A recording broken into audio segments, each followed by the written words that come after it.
Halo semuanya, gak berasa banget ya, 2025 udah berjalan hampir 2 bulan nih sekarang. Gimana progres resolusi keuangan kalian? Lancar nggak sejauh ini? Ngomong-ngomong soal resolusi, kalian ada nggak yang bikin target nggak boleh belanja sama sekali? Atau no buy challenge? Ini gerakan yang sempat viral di TikTok ya, kalau nggak salah di akhir tahun 2024 kemarin, sampai awal tahun ini juga.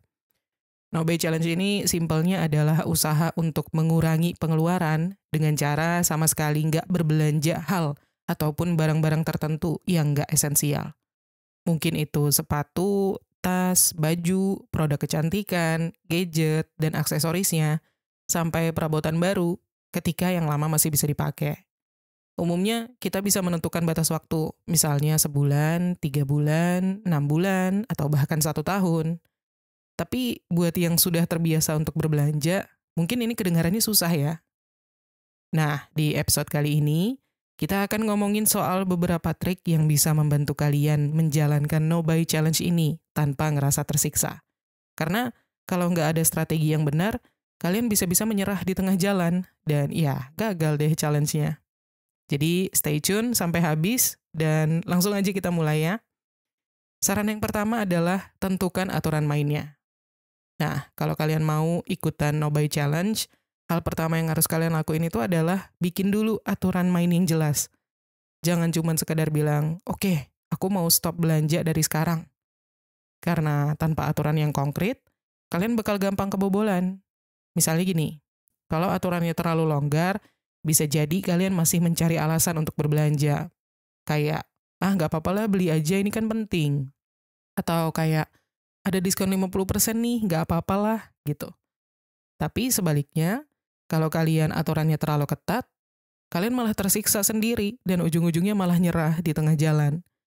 Kayak diet ekstrim yang tiba-tiba stop makan karbo, tapi besoknya kalap makan nasi padang. Jadi, triknya adalah harus realistis. Misalnya, tetapkan kategori barang yang boleh dan nggak boleh dibeli. Barang yang boleh itu kebutuhan pokok kayak makan, bayar sewa tempat tinggal, dan transportasi gitu ya. Dan yang nggak boleh itu adalah barang yang sifatnya keinginan, kayak baju baru, skincare tambahan padahal stok masih ada, atau langganan streaming tambahan yang jarang dipakai. Katakanlah misalnya kalian mau no buy selama 6 bulan. Kalian bikin aturan yang super detail, kalian tulis daftar barang yang masih boleh dibeli, dan setiap mau beli sesuatu, kalian cek dulu tuh daftar itu. Kalau nggak ada di list, ya udah, nggak beli. Simple tapi efektif banget kan? Jadi buat kalian yang mau nyoba, jangan skip langkah ini ya. Karena aturan yang jelas itu bakal ngebantu kalian untuk tetap berada di jalur yang benar, tanpa harus ngerasa terlalu tersiksa. Next, saran yang kedua yaitu pilih jangka waktu yang realistis. Nah, setelah kalian bikin aturan, step berikutnya adalah tentuin jangka waktunya. Jangan langsung pasang target 1 tahun kalau misalkan kalian belum pernah mencoba sebelumnya. Karena itu sama aja kayak kalian nggak pernah olahraga sama sekali, tapi tiba-tiba maksa lari maraton setiap hari. Capek di tengah jalan, terus nyerah deh. Coba mulai aja dulu dari yang ringan, misalnya seminggu gitu. Kalau misalkan seminggu itu udah sukses, naikin ke sebulan. Dari situ kalian bisa melihat nih, tantangan mana yang paling berat, dan gimana cara mengatasinya. Kalau udah nyaman, baru deh upgrade ke 3 bulan atau lebih. Ada orang yang sukses no buy selama 1 tahun, tapi mereka nggak langsung ngelakuin itu dari awal, pertama kali mulai. Biasanya mereka itu mulai dari sebulan dulu, terus naik secara bertahap gitu ya. Ada juga yang setengah tahun, tapi kasih cheat day setiap 3 bulan untuk beli sesuatu yang udah lama mereka inginkan. Jadi tetap ada motivasi gitu untuk lanjut. Tapi nih, kalau misalkan kalian udah mulai ngerasa stres, gampang marah, atau justru makin kepikiran untuk belanja, itu tanda kalau durasi yang kalian pilih mungkin terlalu lama. Jangan sampai niat hemat kalian malah bikin kesehatan mental kalian terganggu. Intinya, No Buy Challenge itu bukan soal menyiksa diri ya, tapi tentang belajar ngontrol keuangan dengan cara yang realistis dan tetap fun. Sesuaikan dengan kondisi kalian supaya kalian bisa bertahan lama dan dapetin hasil yang maksimal. Next, saran yang ketiga, Identifikasi pemicu boros. Nah, salah satu kunci sukses untuk menjalankan No Buy Challenge itu adalah mengerti kenapa kita sering boros. Karena jujur aja, seringkali kita tuh belanja bukan karena butuh, tapi karena kebawa suasana. Ada beberapa pemicu utama yang bikin kita gampang ngeluarin duit tanpa pikir panjang, misalnya kayak diskon dan promo ya. Siapa sih yang nggak lemah kalau ngelihat flash sale 50%, beli satu dapat gratis satu, atau cuman hari ini sale gitu kan. Padahal kalau dipikir-pikir, barang yang dibeli cuman karena diskon itu biasanya malah nggak terpakai. Dan yang lebih sadis lagi, toko-toko atau bahkan e-commerce, itu pinter banget bikin kita FOMO, fear of missing out. Mereka ngasih batas waktu, kasih label tersisa 5 barang, supaya kita buru-buru check out. Terus ada juga pemicu yang kedua, belanja karena stres atau emosi. Nah, ini bahaya banget nih. Kita udah capek kerja, habis diajar deadline, atau galau gitu ya. Terus ujung-ujungnya kita buka e-commerce buat self-reward. Nah, masalahnya, kalau setiap kali kita stres itu pelariannya selalu ke belanja, dompet kita bakal lebih stres lagi. Dan pemicu lainnya bisa juga karena lingkungan sosial kita. Kalian sering gak sih tiba-tiba pengen beli barang gara-gara teman kalian beli duluan? Kayak awalnya biasa aja, gak kepikiran buat beli handphone terbaru. Tapi karena geng kalian semuanya upgrade, kalian jadi ngerasa ketinggalan zaman. Ini nih efek peer pressure yang bisa bikin kita konsumtif tanpa sadar. Nah, jadi gimana cara mengatasinya? Oke, pertama, sebelum beli sesuatu, tanya diri kalian sendiri. Aku beli ini karena butuh atau karena ada trigger emosional? Kalau misalkan itu cuma karena diskon atau FOMO, udah skip aja. Lalu yang kedua, kalau kalian sering belanja karena stres, coba alihkan ke kebiasaan lain yang lebih sehat, kayak olahraga atau journaling gitu. Dan yang terakhir, kalau lingkungan sosial kalian itu toksik dan bikin kalian boros, coba untuk mulai kurangi exposure atau kontak sama mereka, atau cari teman yang lain yang lebih suportif soal finansial. Next, saran yang keempat, buat wishlist tertunda. Sekarang kita masuk ke trik yang ampuh banget untuk nahan diri dari belanja impulsif, yaitu wishlist tertunda ya. Jadi gini, setiap kali kalian pengen beli sesuatu, jangan langsung beli. Catat dulu barangnya atau apapun itu di satu daftar khusus, lalu kalian coba tunggu beberapa minggu atau bahkan 1 bulan sebelum kalian memutuskan untuk beli atau enggak. Kenapa ini efektif? Karena seringkali kita ngerasa butuh banget sama sesuatu, padahal itu cuma keinginan sesaat aja. Setelah beberapa waktu, bisa jadi kita udah lupa kalau kita pernah pengen hal atau barang itu. Ada juga penelitian yang bilang bahwa menunda pembelian itu bikin kita lebih bisa bedain antara wants dan needs, atau kebutuhan dan keinginan ya. Aku sendiri pernah coba ini. Dulu kalau misalkan ngelihat ada skincare baru yang viral, aku selalu kepengen beli. Tapi sejak aku pakai metode wishlist tertunda ini, aku jadi sadar. Setelah 2 minggu, keinginan itu udah hilang dan aku nggak jadi beli deh. Lumayan kan, duitnya bisa ditabung. Tapi hati-hati, jangan sampai wishlist ini cuma jadi ajang balas dendam belanja kalian. Maksudnya tuh kayak misalkan setelah No Buy Challenge kalian selesai, kalian langsung kalap beli semua yang ada di daftar wishlist. Nah, supaya cara ini efektif, kalian bisa bikin yang namanya sistem prioritas. Misalnya, kasih tanda bintang buat barang yang memang penting banget dan bakal kalian beli setelah No Buy Challenge-nya selesai. Sementara barang-barang yang nggak penting, biarkan aja sampai kalian benar-benar yakin nggak butuh. Intinya, teknik ini bakal bantu kalian lebih mindful dalam belanja. Daripada impulsif, mending kasih jeda buat diri kalian sendiri untuk mikir ulang. Dijamin deh, dompet kalian bakal lebih aman. Next, saran yang kelima, manfaatkan barang yang ada. Salah satu tantangan terbesar kalau ikut No Buy Challenge itu adalah ngerasa bosen ya sama barang yang kita punya. Rasanya kayak, duh baju gue itu-itu aja deh. Atau gadget gue udah jadul banget, pengen upgrade gitu. Tapi sebenarnya kita nggak perlu selalu beli barang baru untuk dapetin sensasi fresh. Kita cuma perlu mengubah mindset dan lebih kreatif memanfaatkan yang sudah ada. Misalnya nih, soal fashion. Banyak orang yang ngerasa harus beli baju baru biar tetap stylish, up to date gitu ya. Padahal sebenarnya baju lama itu bisa kelihatan baru lagi kalau kita pintar mix and match. Coba deh kalian ambil baju yang jarang kalian pakai, terus coba-coba sendiri, eksperimen gaya baru, atau tambahin aksesoris biar kelihatan beda. Dan selain itu, ada trik DIY dan upcycling. Jangan buru-buru buang barang yang udah usang atau bosan kalian pakai. Coba cari cara untuk bikin barang itu berguna lagi. Kayak jeans lama bisa dijadiin tas tote bag, kaos bisa dipotong jadi crop top, atau kemeja lama bisa diubah jadi outer gitu ya. Ini nggak cuma hemat, tapi juga lebih ramah lingkungan. Dan buat barang-barang lain juga sama ya. Kalau kalian ngerasa gadget kalian itu udah ketinggalan zaman, coba upgrade dari segi software atau tambahin aksesoris kecil biar kelihatan fresh gitu.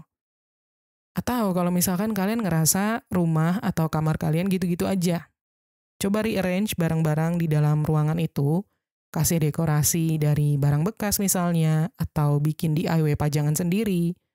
Kadang perubahan kecil tuh udah cukup untuk ngasih vibe baru tanpa harus ngeluarin duit banyak. Jadi sebelum kalian merasa harus beli sesuatu yang baru, coba lihat lagi barang yang ada. Bisa nggak ini dimanfaatin lebih lama? Bisa nggak ini dikreasikan jadi sesuatu yang fresh? Karena kalau kalian terbiasa kreatif dengan barang yang sudah ada, kalian bakal lebih tahan deh untuk nggak belanja impulsif. Next, saran yang keenam, cari alternatif hiburan gratis. Salah satu alasan kita gampang boros itu karena hiburan ya. Kadang kita nggak sadar kita ngeluarin duit buat nonton, nongkrong di kafe yang mahal, atau langganan berbagai langganan streaming, itu bikin pengeluaran bocor halus. Makanya, kalau kalian lagi ikut No Buy Challenge, penting banget nih untuk mencari hiburan yang gratis atau murah sekalian tapi tetap seru. Sebenarnya ada banyak banget cara untuk have fun tanpa harus ngeluarin banyak duit. Misalnya kayak explore taman kota, ikutan event gratis, atau main board game sama teman-teman. Kalau kalian tipe yang lebih suka sendirian, kalian bisa baca buku dari perpustakaan, atau nonton film yang gratis di YouTube, atau ikutan komunitas yang ngadain acara gratis gitu ya misalnya. Kadang kita ngerasa hiburan gratis itu kurang seru memang, padahal yang bikin seru itu sebenarnya bukan seberapa mahalnya, tapi pengalaman yang kita dapatkan. Aku pernah bandingin sendiri antara nongkrong di kafe yang mahal dengan piknik di taman bawa bekal sendiri. Hasilnya menurut aku ya pribadi, yang di taman itu justru lebih berkesan karena lebih santai dan gak ada distraksi untuk terus pesan ini itu. Atau kalau biasanya kalian bayar gym membership yang mahal, coba deh sesekali lari di sekitar kompleks aja atau ikutan workout gratis di YouTube gitu. Dan satu hal yang penting, hiburan gratis itu nggak cuma soal hemat, tapi juga mengajarkan kita untuk lebih menghargai hal-hal yang sederhana. Kadang kita terlalu fokus sama hiburan yang wah, sampai lupa kalau hal-hal simpel kayak ngobrol santai sama teman, sama keluarga, atau jalan-jalan sore, atau dengerin musik di rumah aja, itu juga bisa bikin kita happy. Jadi kalau kalian mau tetap fun selama No Buy Challenge, jangan fokus ke apa yang nggak bisa kalian beli. Fokusnya tuh ke apa yang bisa kalian lakukan tanpa harus ngeluarin duit. Percaya deh, serunya bakal tetap sama, tapi dompet kalian tetap aman. Next, saran yang ketujuh, gunakan teknik tunda dulu. Salah satu trik paling ampuh nih buat menahan diri dari belanja impulsif selama No Buy Challenge adalah teknik tunda dulu. Jadi setiap kali kalian pengen beli sesuatu, jangan langsung check out, tunggu dulu. Bisa sehari, atau seminggu, atau bahkan 1 bulan, tergantung level godaannya. Kenapa ini efektif? Karena kebanyakan belanja impulsif itu terjadi karena dorongan sesaat, bukan kebutuhan yang real. Ada penelitian yang bilang bahwa kalau misalkan kita bisa ngasih jeda waktu sebelum beli sesuatu, kemungkinan besar kita bakal sadar kalau barang itu sebenarnya nggak segitu pentingnya buat kita. Katakanlah misalnya, kalian lagi scroll e-commerce, terus tiba-tiba kalian lihat sepatu yang bagus gitu ya, bikin kalian pengen beli. Harganya lumayan, tapi lagi ada diskon. Rasanya tuh kalau nggak beli sekarang bakal nyesel gitu seumur hidup. Nah, kalau kalian pakai teknik tunda dulu, Kalian bakal simpen dulu itu barang di wishlist. Terus kalian tinggalin selama beberapa hari atau minggu gitu ya. Kalau ternyata setelah itu kalian masih kepikiran terus dan ngerasa memang butuh, barulah kalian pertimbangkan lagi. Tapi kalau kalian udah lupa atau malah ngerasa, ah nggak penting-penting banget, berarti barang itu memang cuman keinginan sesaat. Dan trik ini juga bisa diterapkan buat belanja offline ya. Misalnya kalau kalian lagi di mall, ngelihat suatu barang yang bikin kalian ngiler gitu ya, coba jalan-jalan dulu, muter-muter 1 jam misalnya, terus tanya lagi ke diri kalian sendiri, masih pengen beli nggak? Kalau jawabannya kalian ngerasa udah biasa aja, berarti kalian baru aja selamat dari pembelian yang nggak perlu. Intinya, teknik ini mengajarkan kita untuk lebih mindful dalam berbelanja. Jangan sampai kalian dikontrol sama keinginan sesaat aja. Dengan sedikit kesabaran, kalian bisa hemat banyak uang tanpa harus merasa sengsara. Next, saran yang ke-8, jangan takut kelihatan pelit. Ini nih masalah besar buat banyak orang yang mau mulai hidup hemat, termasuk no buy challenge. Takut dicap pelit. Kayak kalau misalkan kalian nolak ajakan teman makan di cafe yang fancy, kalian takut teman-teman kalian bakal bilang, ih pelit banget sih gitu. Atau kalau kalian nanya harga sebelum beli sesuatu, orang bakal mengira kalian perhitungan banget. Padahal yang kalian lakuin itu bukan pelit, tapi bijak dalam keuangan. Penting banget nih untuk bedain antara hemat dan pelit. Hemat itu kalau kalian sadar dan punya prioritas finansial, sementara pelit itu kalian benar-benar nggak mau ngeluarin uang sama sekali, bahkan untuk hal-hal yang penting. Misalnya, kalian nolak jajan kopi 50 ribuan setiap hari karena kalian lagi fokus nabung untuk sesuatu yang lebih besar, itu bukan pelit ya. Itu namanya smart financial decision. Tapi kalau kalian ngajak teman kalian makan di warteg, terus kalian kabur pas bayar, itu baru pelit. Nah, gimana caranya biar tetap hemat selama no buy challenge tanpa bikin hubungan sosial jadi awkward? Pertama, jujur aja sama mereka. Kalau kalian diajak nongkrong mahal, kalian bisa bilang, aku lagi coba hemat nih. Gimana kalau kita nongkrong di tempat yang lebih murah atau gratis aja? Biasanya temen yang baik bakal mengerti. Terus yang kedua, kasih alternatif. Misalnya, daripada makan di tempat yang mahal, mending kita masak bareng di rumah. Murah tapi tetap fun. Dan yang juga penting adalah jangan gampang keikut budaya konsumtif ya. Kadang kita belanja bukan karena butuh, tapi karena keikut sama lingkungan sosial kita yang konsumtif. Kalau kalian dikelilingi sama teman-teman yang boros dan suka pamer barang gitu ya, kalian bakal ngerasa harus ikut-ikutan. Makanya, kalau lingkungan kalian toksik dalam hal keuangan, coba cari support system baru yang lebih peduli sama tujuan finansial kalian, atau bahkan yang saling mendukung tujuan finansial masing-masing. Jadi, nggak usah takut untuk dibilang pelit ya, kalau yang kalian lakuin itu memang untuk kebaikan finansial kalian sendiri. Uang kalian, masa depan kalian, keputusan itu ada di tangan kalian. Next, saran yang ke-9, tetap kasih reward setelah tantangan berakhir. Setelah kalian berhasil nih ngelewatin no buy challenge, jangan lupa kasih reward ke diri sendiri. Tapi rewardnya di sini bukan berarti kalian langsung balas dendam dengan belanja gila-gilaan ya. Itu justru bakal bikin perjuangan kalian sia-sia. Banyak orang yang abis hemat berbulan-bulan, terus pas tantangannya selesai malah kalap. Dengan alasan, aku udah nahan-nahan nih, sekarang waktunya self-reward. Akhirnya, duit yang udah ditabung lama selama no buy challenge, langsung ludes dalam satu transaksi doang. Ini yang disebut dengan splurge shopping, alias belanja balas dendam. Jadi, gimana cara ngasih reward yang sehat? Oke, pertama, pilih reward yang nggak bikin kalian balik lagi ke kebiasaan boros. Misalnya, kalau selama challenge kalian nahan diri untuk beli skincare baru, kalian bisa self-reward satu produk yang beneran kalian butuhkan, bukan beli semua varian sekaligus. Atau kalau kalian udah berhasil menabung, kasih reward dengan pengalaman yang berkesan, kayak nonton konser idola kalian misalnya, bukan beli barang mahal yang nantinya cuma numpuk di rumah aja gitu ya. Terus, kalian juga bisa nih kasih reward dalam bentuk long-term investment. Contohnya, kalian pakai sebagian dari uang yang berhasil kalian hemat untuk ditabung lebih lanjut atau diinvestasikan. Jadi, kalian tetap ngerasain manfaat dari usaha kalian tanpa harus kembali ke pola konsumtif. Intinya, self-reward itu boleh, tapi tetap harus terkontrol kuncinya. Jangan sampai karena kalian ingin merayakan keberhasilan, kalian malah balik lagi ke kebiasaan lama yang bikin kantong boncos. Dan saran yang ke-10, fokus ke tujuan finansial kalian. Yakin deh, No Buy Challenge itu bakal terasa lebih gampang dijalani kalau kalian punya tujuan yang jelas.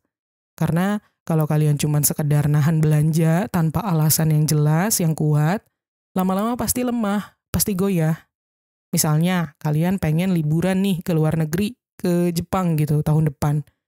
Bayangin aja kalau tiap kalian pengen jajan kopi mahal atau beli barang yang nggak penting, kalian langsung ingat, duit ini lebih baik gue simpen buat beli tiket pesawat ke Jepang gitu. Cara nggak langsung, kalian jadi lebih disiplin dan sadar mana yang beneran prioritas. Ada banyak contoh orang yang berhasil mencapai tujuan finansial berkat tantangan ini. Ada yang bisa ngumpulin DP rumah dari ngelakuin No Buy Challenge. Ada juga yang akhirnya bisa bebas dari utang karena disiplin menahan pengeluaran. Dan oh iya, supaya makin semangat, mungkin kalian perlu juga nih bikin pengingat visual.